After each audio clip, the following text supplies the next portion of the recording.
Nipsey Hussle, who the LAPD praised as almost a hero. Not almost. They did say the things that he was doing in his community, they said were extremely heroic. The day after his murder, they held a news conference. They spoke glowingly about him. They did indeed. Well, and as they were doing that, they were in the middle of a criminal investigation involving Nipsey Hussle, and it all centers around his Marathon clothing store and what appears to be what the police believed was a hotbed of gang activity. Right. Now, this is really interesting, and I'm just going to say this. I mean, look, the LAPD is very conscious of the community, all communities in LA, but especially in South LA, because there's been a history there of tension.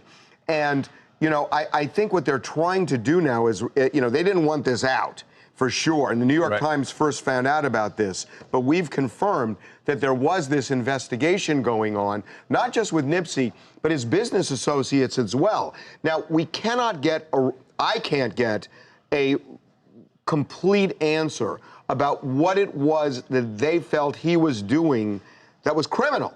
But what specific activity was happening there, allegedly happening there, why they were investigating him and his business associates. And I will say, I rewatched this morning the full news conference that happened the day after his murder. And the police chief did speak for several minutes about an increase of violence in the area. Never specifically said Marathon clothing store, well, but we know, but threw out numbers and said that in that area there had been, I think, 3 times it had tripled the number of weekly shooting incidents, and that the police were very concerned about that. And then he went on to say, but Nipsey's murder is something separate from that. Well, we don't believe it's related to that. Except that, remember, Nipsey was at the store to help a guy that was out of prison, and he has done this before where people who were involved in gangs in the past, he would try and help them so they didn't go back in, and he'd give them clothes, he'd help find them jobs. So it seems counter to what this investigation was showing. Now, the New York Times is also saying that a couple of years before Nipsey's murder, the police were quietly trying to get the landlord to evict him from Marathon Clothing. That is shocking. So that they could get him out of there and get new tenants in. And as it turned out, Nipsey bought the building, bought the whole complex. Well, and it kind of makes you wonder, because in that same press conference, they also said, you know, Nipsey was supposed to meet with city leaders and talk about gun violence and how to end it in his area. It almost makes you wonder if that little meeting or get-together was possibly part of their investigation, too, where they'd ask him questions about it. Well, I've got some information on that I talked to some people who were involved in all of that, and I don't think it was, because what I'm told is that there was a tip-off that nobody quite got at the time, but when Nipsey asked for that meeting with the police chief, they did not immediately say yes. It took them a month to say yes. And there were people involved in this who told me that it was odd that the police did not want to embrace this at first, and it may well be because of this investigation going on. Now, one other thing that is weird to me, that our police sources are saying that they weren't necessarily investigating Nipsey for criminal activity as much as they were trying to investigate problems at the clothing store.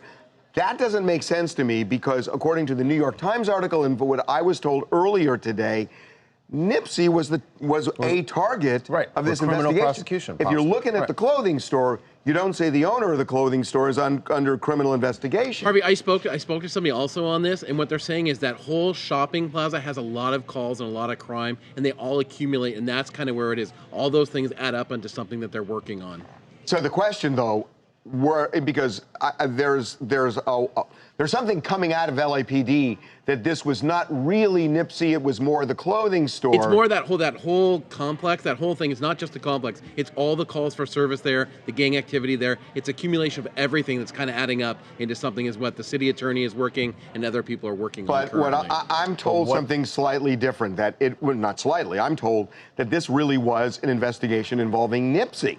I think there's two investigations, to tell you the truth. I think there's something currently going on, and I think there is something in the Nipsey too. Well, and what's for Nipsey, currently going on over. obviously doesn't involve Nipsey, but maybe what's going on now, Dennis, is the continuation of what started as an investigation. Well, and and we have confirmed they're still investigating his business associates who ran that place or run that place. So it's weird that this all came out.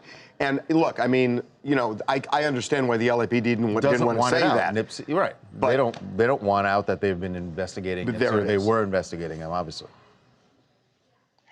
Hey, what's going on? This is Big Greg from Detroit, man. This is another classic case of, you know, building a black man up to have him torn down in society, man. You already know the influence that Nipsey Hussle had on people and how his legacy is leaving its mark. They didn't want to just let that legacy breathe on in us. We still inspired, and the marathon continues. I will say this, Greg, that the police I don't think the police wanted this out at all. No. So the picture they painted was really Nipsey being heroic. Right. And this just came out. So I don't know.